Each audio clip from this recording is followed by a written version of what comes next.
Assalamualaikum warahmatullahi wabarakatuh. Sahabat Al-Qudwah, pada kesempatan ini kita ingin belajar berkurban dari putranya Nabi Adam. Allah Subhanahu wa taala sebutkan hal ini dalam surat Al-Maidah ayat ke-27.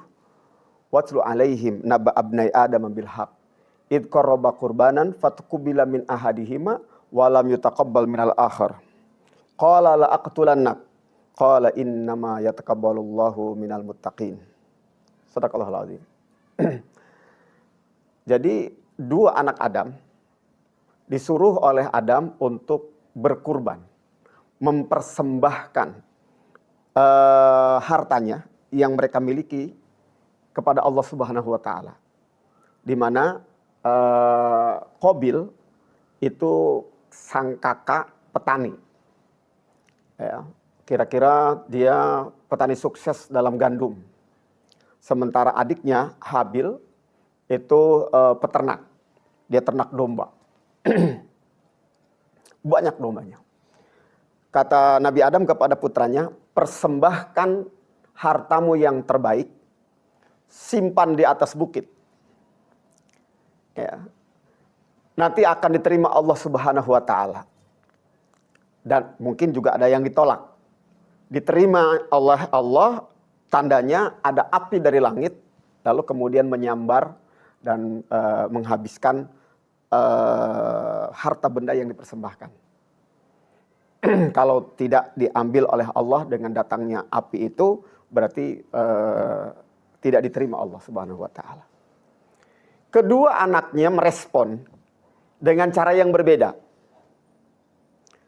Habil, sang adik, langsung dia berpikir, ini perintah Allah Subhanahu wa taala, harta domba yang banyak saya miliki harus saya persembahkan kepada Allah Subhanahu wa taala melalui permintaan dari bapak saya, dan arahannya adalah yang terbaik. Maka dia segera mencari dombanya yang paling ia cintai. Domba yang tiap hari kalau datang ke tempat domba-dombanya, maka domba yang satu ini selalu ia datengin dan selalu dielus-elus sebagai bukti bahwa ia sangat mencintai domba yang satu ini. Diambillah domba ini lalu kemudian disimpan di atas bukit. Datang api menyambar domba itu. Berarti persembahan Habil diterima Allah Subhanahu wa taala.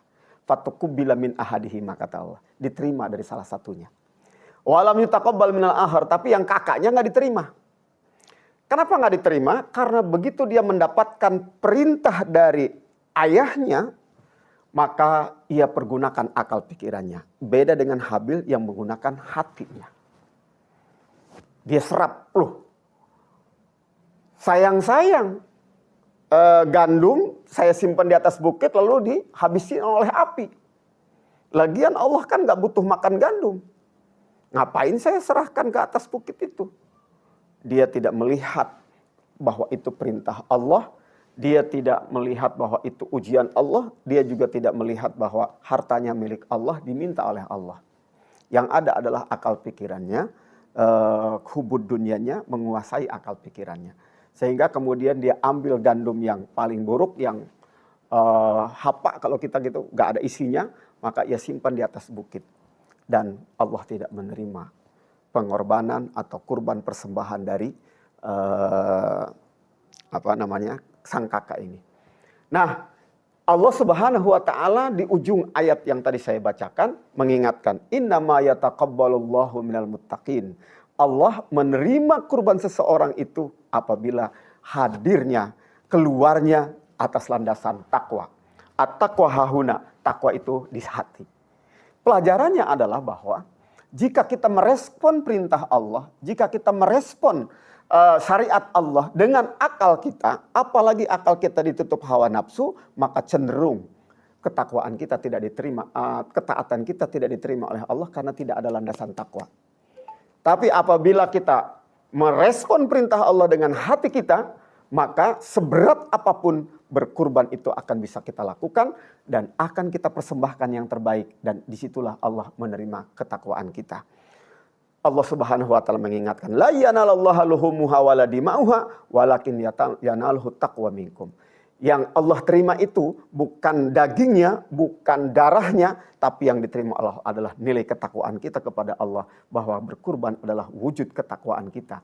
Bahwa kemudian ketakwaan kita itu berbuah hasil di dunia, di mana masyarakat atau keluarga kita bisa makan daging.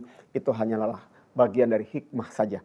Tapi tujuan utamanya adalah kita mempersembahkan ketakwaan kita kepada Allah. Semakin berat kita berkurban, semakin dari harta yang paling kita cintai kita persembahkan kepada Allah, maka semakin nilai ketakwaannya tinggi. Mudah-mudahan kita bisa mengikutinya. Ditunggu bergabung bersama Qudwah Care dalam kurban tahun ini. Assalamualaikum warahmatullahi wabarakatuh.